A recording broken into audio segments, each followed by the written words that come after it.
A sister says, how to deal with a careless, unromantic husband without being sinful. This needs a counseling session, unfortunately. See, a lot of the sisters neglect that the nature of men is different than the nature of women. These are from Mars and these are from Venus, as they say.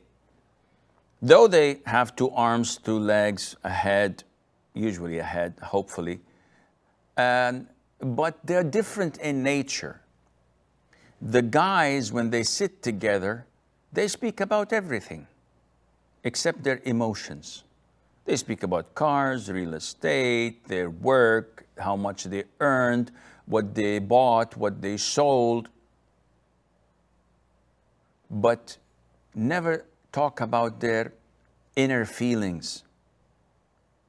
While women talk about nothing except such relationships.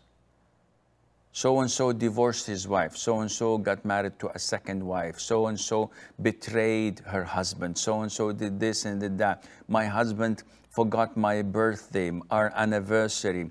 My husband did not know when my first child was born, etc. All of these things, this is how they think. Women are emotional by nature. And this causes a lot of conflict between the spouses when they fail to understand the nature of the other party.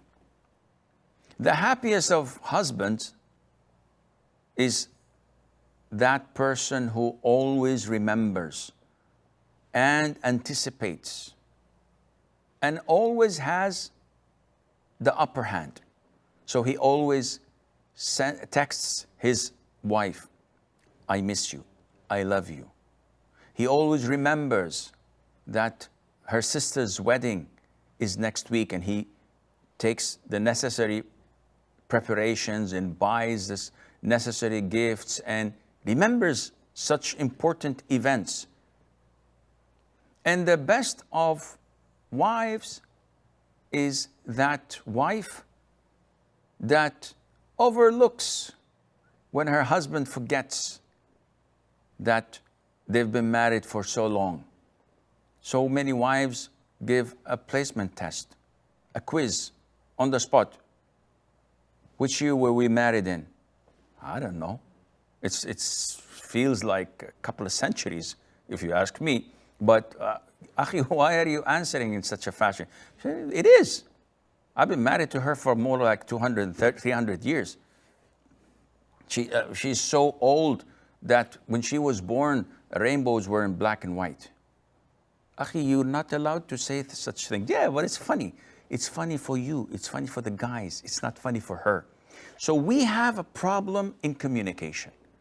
Once each party knows how to communicate and how to overlook, and this is an important issue in Islam, known as at-taghaful, meaning to look the other way.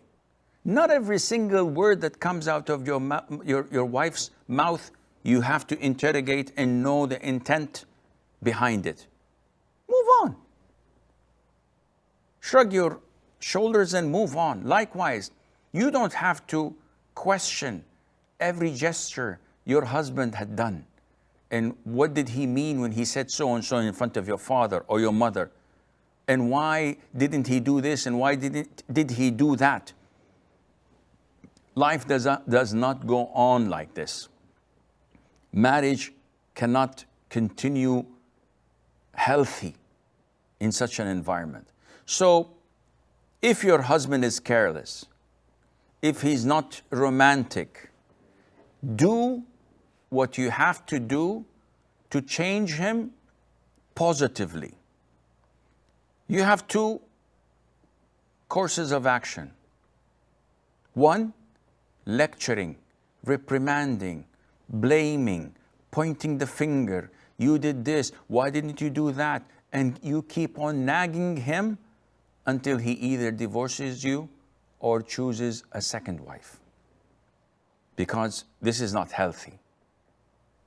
The second course of action can be that you deal with him in a positive way.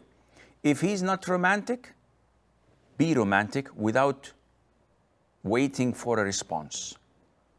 So if he comes on a special night, it's nice to have candlelight dinner.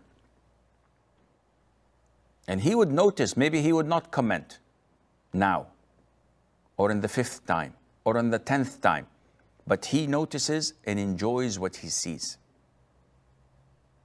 If you buy him a gift, if you put a rose on his pillow, if you cook him good meals, and always be presentable in how you look, applying body lotions, perfumes, wearing your hair in a nice and tidy way, putting a nice dress on, he'll notice this.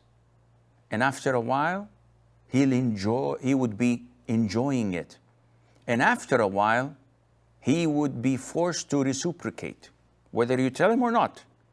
But it would always be shameful for him not to brush his teeth, not to comb his hair, not to take a shower before any kind of intimacy, not to wear new clothes, not to be romantic. And soon, inshallah, you'll find that he's texting you, that he's buying you gifts because you initiated the process.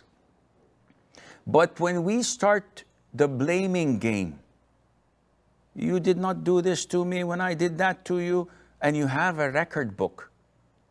On the 5th of January, I bought you a bottle of perfume. On the 12th of February, I did this and that, before Valentine's Day, because we don't celebrate Valentine.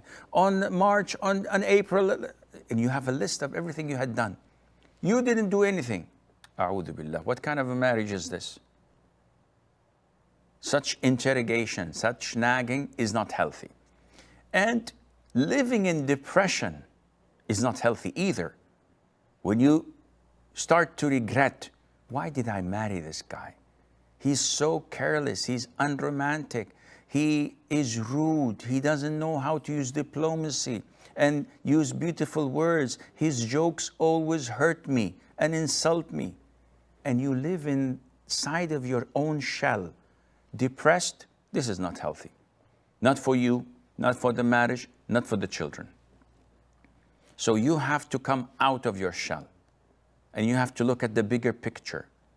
You have to try and work on yourself and your lowest self-esteem.